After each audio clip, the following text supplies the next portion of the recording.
Doctor said, this is an active war zone. You're either in the hospital or you're on active duty.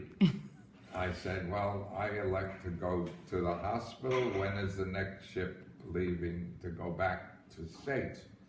He said, good news, there are hospitals right here in the England, war zone. in the war zone.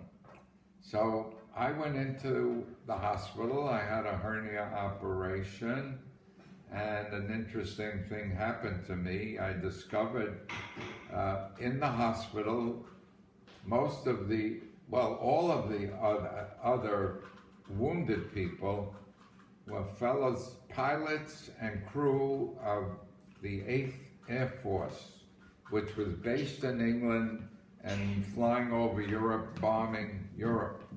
And they were all injured, walking around with crutches and with plastic casts on them and so on. I was the only Army person in that ward, maybe 20 others. Army. At one time, Give me. What do you see there? one day there was a lot of excitement, and nurses ran through the ward and said, everybody back in bed. Everyone's back in bed. And I was already in bed, because in those days, if you have a hernia operation, you were lying in bed for at least a week. Anyhow,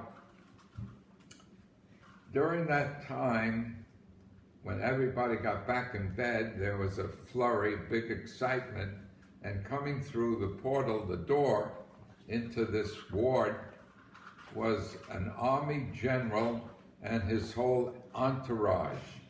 And Hold that thought.